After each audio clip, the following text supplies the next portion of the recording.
Patreon Q&A 152. There's going to be spoilers for all of the series I'm going to be talking about, so tread carefully. Jared B asks, with the new redraws of Orochi, it has me thinking of Drive Knight's inclusion to the Orochi fight, because when we first saw it, it seemed very out of place. Do you think the sample Drive Knight took might have any traces of God's power inside? Now, before I go any further, let me just say, majority of the stuff I'm going to be talking about here is not confirmed, but in my opinion, I think most of this probably turn out to be true. So as I talked about in last week's Q&A video, I think that One and Murata are going to finish off these redraws with it showing God either talking to Orochi or maybe just silently giving him powers. Because we saw at the end of the redraw of chapter 115, he was basically on his deathbed crawling up to the altar, seemingly not strong enough to be able to resurrect God or just complete the ritual. So then maybe that leads to God giving him power so he can become stronger. But regardless, this is all just going to boil down to God being incorporated into Orochi, which is what I also talked about, gives an explanation as to why Psycho sees that vision of God when she fuses with Orochi. So fast forward a little bit, we saw Drive Knight successfully take some of Orochi's cells and then he pieced out of there. So like I said, if God does in fact give Orochi his powers, so I guess that means that a part of him or his powers, in theory, should be a part of the cells that Drive Knight has. Now, I've always assumed that Drive Knight took these cells from Orochi in order to benefit the organization. Because I still believe that Drive Knight is secretly a part of the organization and also straight up the mad cyborg. And as we've seen in the webcomic, the organization has recycled monsters and turned them into like powerful cyborgs and stuff like that. So I'm assuming Drive Knight is going to try to do the same thing, but use these Orochi cells to like recreate him, but also making him a cyborg in the process. So I guess we're eventually, in the manga's continuity, going to see a big Franken-cyborg Orochi. I think this is going to play into the overall larger narrative of the series, because as we also saw in the chapter 115 redraws, that Orochi was essentially prophesized to be the ultimate sacrifice to bring God to Earth. And as I'm going to talk about in a future video about the prophecy and everything, it's very likely that God influenced Psychos to make Orochi so that he could be the sacrifice to bring God back. And I wouldn't be surprised if God does the same thing to Drive Knight. Like either straight up directly talks to him and says, hey, you know, make this Orochi monster guy and I'll help you or whatever. I don't think he's going to straight up tell him the true motives to him wanting Orochi to come back. Or he doesn't talk to Drive Knight and maybe just subtly or subconsciously or some way influences him to make Orochi, and then one way or another it leads to the altar coming back, and I don't know, somehow the new Franken cyborg Orochi gets on the altar and then that successfully brings God back. Maybe, I mean, we're jumping way into the future and passing through so many possible plot lines or story points that could lead to that, and also that could lead us into the final arc of the series, because I do think Drive Knight is going to be the second big bad of the series and like the overall final boss of the second big saga, because it looks like One Punch Man is kind of being set up the way that Dragon Ball Z was. Like there's going to be 3 big long sagas with many arcs within them, and then the 3 big villains or antagonists to headline those arcs. So like the first big part of the series, the antagonist was Garo, kind of like Frieza, and then the second, I think it's going to be Drive Knight, you know, with the Neo Heroes organization, that whole big long arc, kind of like Cell.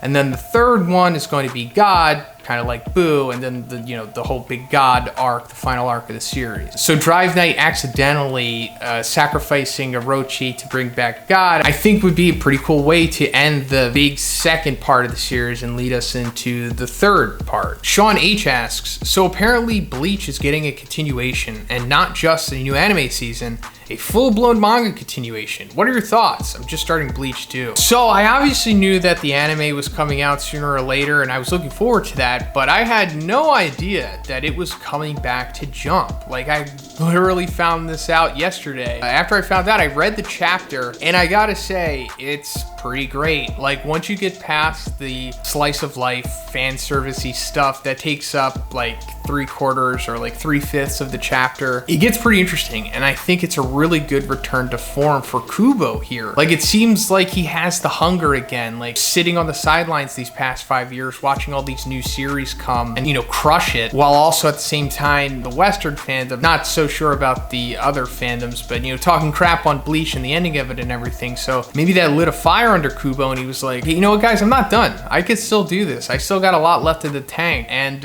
yeah, I'm really on board with it. I'm really liking the Hell stuff. And I'm about 80% sure that I'm going to be able to cover this arc on the channel. And I say 80% because I need to reread all 600 chapters of Bleach in like 2 weeks. So that's quite the task, and I'm not sure if I have it in me, but I think I could do it. Zackattack asks, we know that monsterization affects physical abilities, but would it affect supernatural abilities like King's Metalluck or Fighting Spirit? If so, what if King became a monster? But I think this is a difficult question to answer because we fully don't understand how things work with King. I mean, we do know that the monster cells can affect supernatural abilities. I mean, we've seen them give Chose the energy stuff, but then we also saw it affect Volton, who inherently had some kind of electric abilities. Like, I don't think it was equipment that was giving it to him, because it's implied in one of the OVAs from season 2, I think 3 or 4, that Volton does in fact have like powers. After he took the monster cells, it just made him a stronger version of what he originally was. So it's possible that if King does eat the monster cells, then it does that to him, and it just makes him truly menacing and intimidating and scary looking, and maybe it alters his abilities so that just all bad luck happens to everyone except him,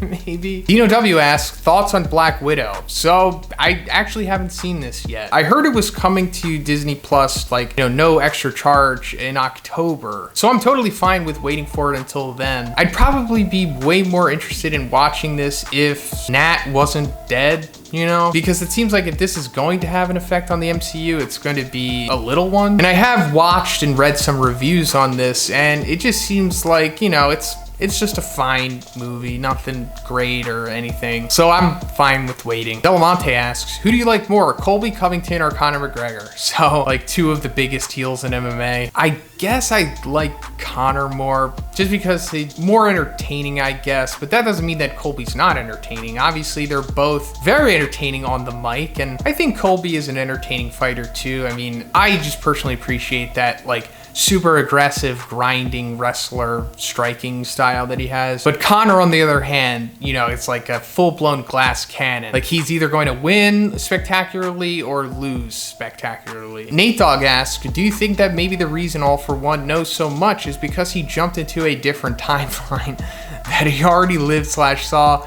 More just a random thought, because there's not really anything to show that he did that. So Natedawg, I guess it is a possibility that he did that. But maybe it would just be a little, you know, problematic to introduce like time travel or multiple timelines or multiverse stuff at this point in the series. And I know we also have the whole thing riding with the second user possibly being in like the time travel Bakugo and all that stuff. But at this point, it seems like probably not the case anymore. But I guess All For One just knows everything because Horikoshi suddenly decided that he just wanted to ham-fist that aspect of him into the story, or he's just really trying to hammer it home that he's been alive for a very long time, so he has experience, and maybe he has like some kind of super intelligence quirk. Little Ferrari asks, thoughts on Suicide Squad? I just saw it and really enjoyed it. Would love to see James Gunn make another. So I did see it, and I thought it was fine. It was a little weird and kind of all over the place tonally, and it takes a lot of swings, and not all of them hit, but some of them do. And I think there are some legitimately funny moments in it. But I think this movie is just a little too James Gunny, if that makes sense. Like, it seems like DC gave him more creative control than even Marvel did. And maybe because of that, it was a little too ambitious and maybe didn't hit all of the notes that it was trying to. But I do think it's a step in the right direction for the future of comic book movies. And I think it's obviously better than the original one. Katsuki Level Rage asks, did you know there is a Shrek and Armin ship? It's the first thing that comes up when you type Armin X. No, I didn't know about this, but let's try it out. So it's not the first result for me, but it is the 6th. And yeah, would you look at that? This is in fact a thing. There's even some Wattpad fan fiction, such as Sleepless Nights. Armin's in love with Shrek Senpai, and he just can't stop thinking about him. Will Shrek Kawaii Sugoi Senpai accept his love? Or does Armin need to leave his swamp? And then we have another Shrek X Armin, the crossover. Shrek feels sad, but why? He misses his dear friend Armin because he hasn't seen him in months because of Corona. Oh no, Armin. But yeah, I guess I'll be looking into this from now on. Thanks, Yagi. But yeah, that's pretty much it for the video today, guys. I want to thank all of my patrons. Guys, I appreciate it so much. You mean the world to me. And if you would like to be in next week's Q&A, simply check out the Patreon. The link is in the description. And to everyone else, have a great day. I'll see you in the next one.